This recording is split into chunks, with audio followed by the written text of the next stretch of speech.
Alright, here's a video I've been wanting to do for a while now. As I've said in some of my videos, as you may have noticed, I'm an Oldsmobile guy. And one of the trinkets of Oldsmobilia everyone likes is the Hurst Dual Gate shifter. And I recently bought a dual gate shifter for my 442, but it's the latest, well, I guess the last version of the dual gate they made that was for a 4-speed transmission. They were made for the 82 to 92 Camaro Firebirds, and the way I understand it, Hurst went out of business. Basically got bought out by other companies, Mr. Gaskin I think, and they stopped making dual gates. So these shifters are kind of sought after. So the parts place, they make restoration parts for Oldsmobiles and other cars. They bought out all the stock that Hurst had left, Mr. Gaskin had left I guess, and built their own, if you want to call it NOS, reproduction version of the 4-speed dual gate, whatever. So I bought one of those recently, and here's right here.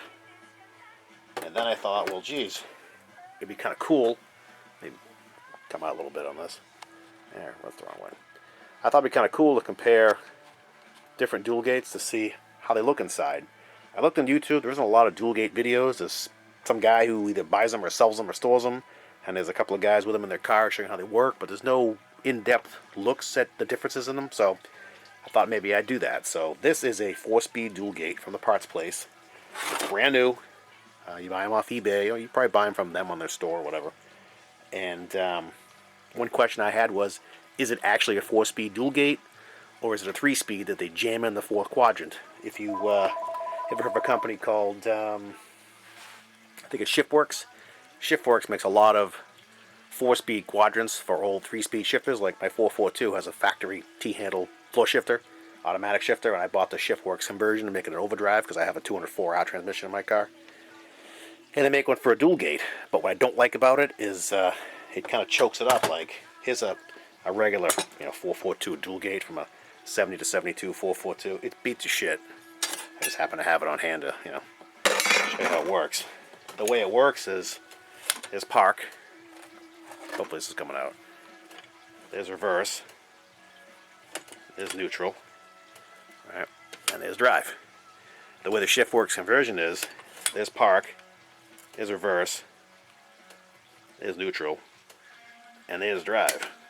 Which works, it's functional, it's kind of sucky. Not to insult them, I mean they did the best they could with it, but that's not what I wanted. I wanted a real 4-speed dual gate, so I bought this guy, and it is a real 4-speed dual gate. I mean, I paid through the ass for it. I think they're $4.95 on eBay, which isn't, terrible, I guess. Plus $25 shipping. But it's the real deal. It's a 4-speed dual gate. There's park. There's reverse.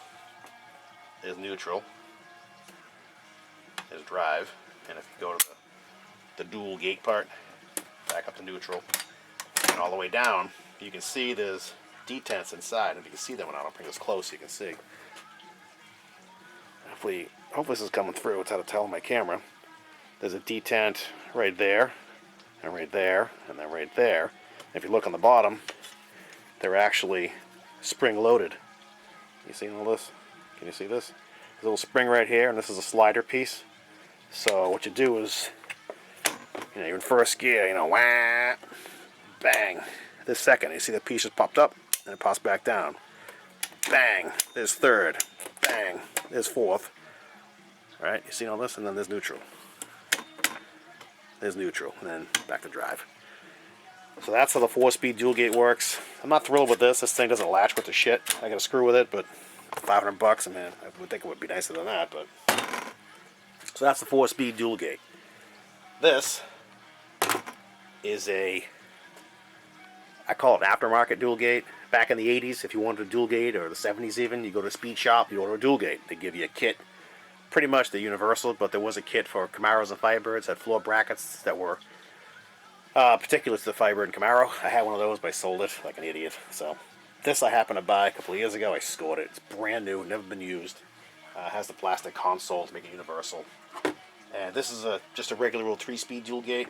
The quality's great. I think it's better than that one, personally.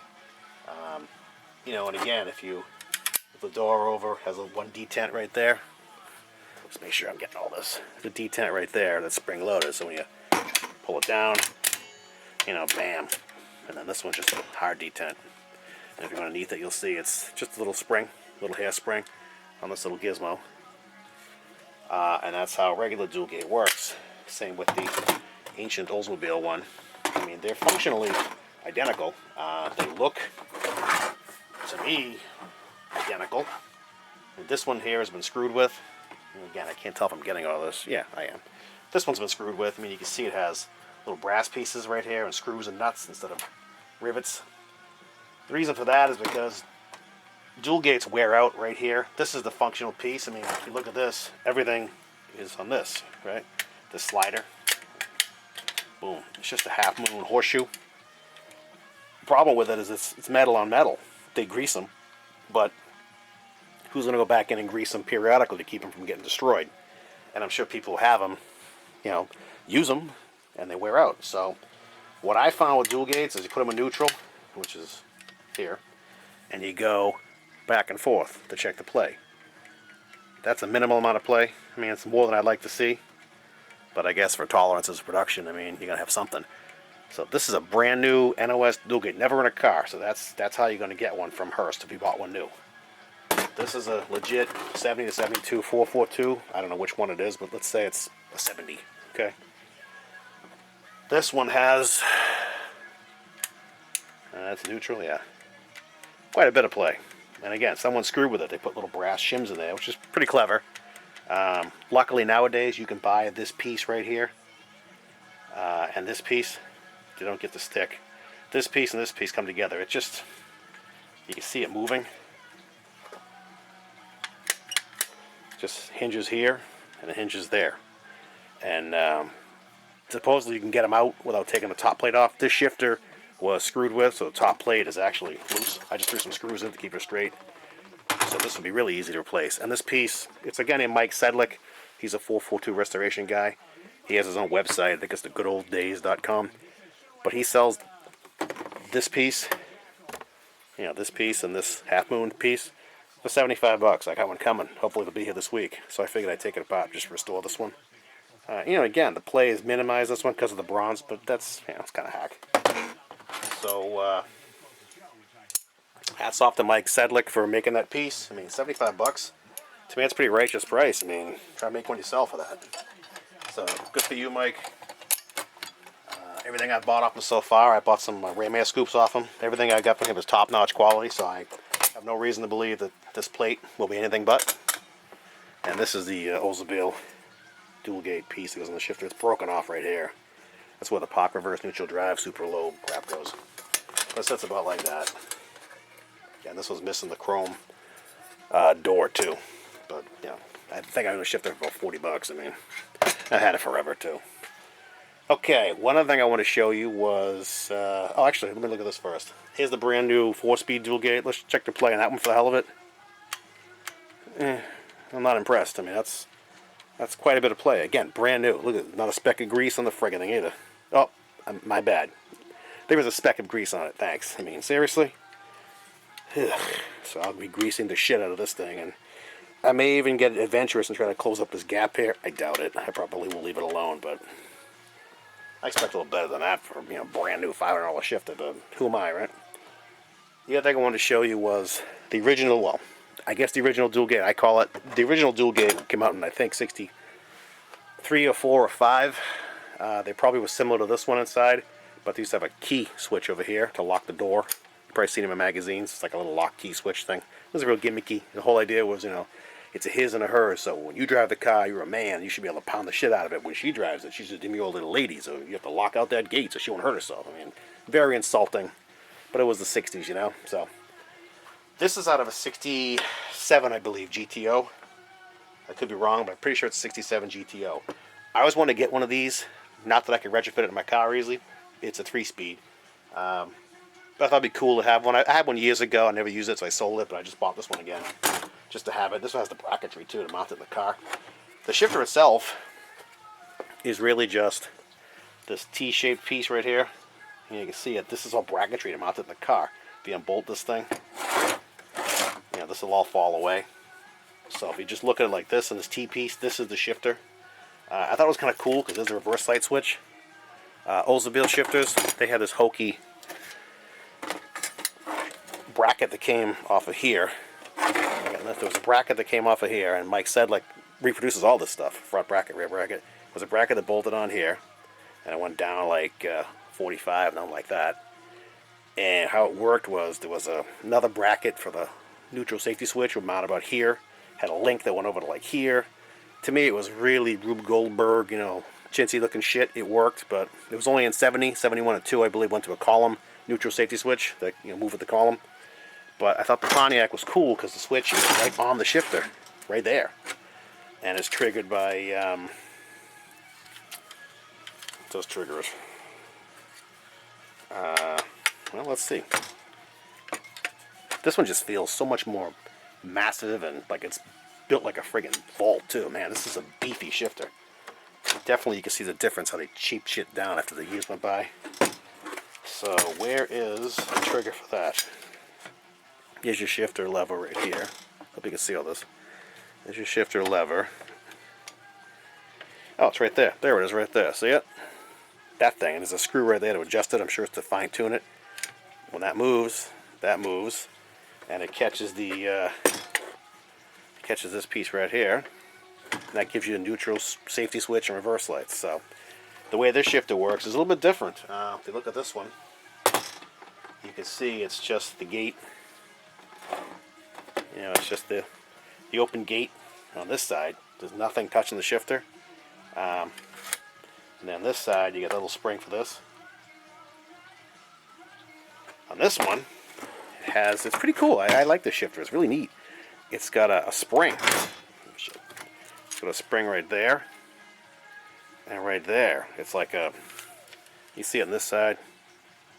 It's like a double bump hairspring. And that locks the shifter up in park and reverse. So boom. So that locks it in park. It actually pushes against it. And then in reverse, you're really going to muscle this guy over to get in reverse. Ugh. And I think, am I mistaken, there's a cut in the shifter stick. Well, there's a bump in the shifter stick right there. See it? You see that? If you can see that. You should be able to see that. Let me move my lens here. Yeah, there's a bump in the stick that indexes those springs to lock it up good and tight. And then they all have this rubber piece right here too. This one's hard as a rock, but this one's got it. You know, they all have it. Just a little cushion, so shifter isn't rubbing metal. Press won't go bang and stuff too. By the way, this one, the spring broke on the door. That's why it's so flimsy. And the thing is, you know, 40-something, 50 years old. And this one again is a little bit different. When you bring it to the right, you have there is no spring. There's no spring inside. All it is a gated cut right there. I don't believe there's a spring on it. Let me look again. Before I open my big fat mouth. Well, let's run through the gear and see. So you'd start off, you know, wham, bang. No, because there is no spring. What happens is that piece as to the bump I was talking about. See it? That bump right there that indexes into these two detent cutouts. There's one there. Move the light on for a second. Hang on. I get the light on. See if I can do it while I'm filming. Light. Here we go. Light. How do I get it on? Oh, here we go. Okay. The light comes on. There's a light here somewhere. I'll just put it on, screw it. Hang on. One more second.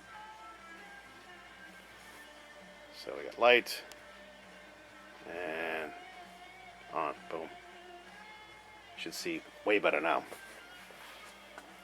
Oh, there it is. Okay. Now you should be able to see better. So now we got a light. Yeah, see them? See the two detent cuts on the right?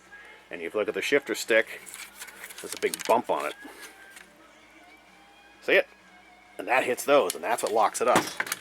So you got first gear, whap, bang, hits that stop right there. And second, whap, bang, hits that stop right there. See it right there? That's what makes it work. So I like this one better. I think there's less moving parts, but it's built so much better. But You know, this thing is a mess. I gotta take it apart, sandblast it, and clean it up. But it's a nice piece. I don't see any worn parts of it. You know, like these, that horseshoe piece wears out. I don't see anything to wear on this thing. It's just a nice rugged shifter. I mean, one thing peculiar about these old GTO shifters, and I always saw it and never really realized what I was looking at the time, was the ball. It's tiny. I mean, compared to this ball, this is a basic dual gate ball. Look at the size difference. Holy shit. Now I suddenly have AC/DC big balls running in my head, but I mean, that's got to be. Well, let's measure it. Let's see what it is. I'm gonna vernier caliper just for the hell of it. Yeah, this isn't like the be-all, end-all dual gate shifter video, but I'm just showing some things I noticed. So this ball is 1" 440. 1" 442. How about that? And this ball is 1" 725. So it's quite a bit bigger. So that's kind of peculiar. I don't know what the threads are on the Pontiac shifter. I haven't taken the ball off yet. I really don't care. I mean, it gives a crap. I don't really care. It looks like 5/16. These are 3/8, and these are the square, all the way up. And this is tapered to a round stock. And you know, obviously the Pontiac is the flat stick. The Oldsmobile is the hockey stick. You know, the 90 bent leg. So that's it. Maybe I'll do a video when I replace the horseshoe piece on this. Maybe I'll do a video when I take this thing apart and sandblast it and paint it. But that's the story of my dual gate shifters. I thought it'd be nice to see them all together and kind of get a, you know, just an idea of the differences between them, between the 4-speed and the 3-speed and the Pontiac one. And one other thing, and again, I'm not the expert in all this crap, but I believe the Pontiac style is what you're going to get in a 68 and 69 Hurst Olds. They don't have the bent stick. I don't think that came out until 70. I could be wrong. You know, again, don't take everything I say as gospel. I'm telling you what I think. That's what I believe. And that's it. There's all my dual gates, and I was trying to buy a better factory Oldsmobile one and have it for this video, but I couldn't get together with the clown on eBay. I didn't want to listen to my offer, so screw them. That's the story. So, any comments, leave them below, and hope you enjoyed the video.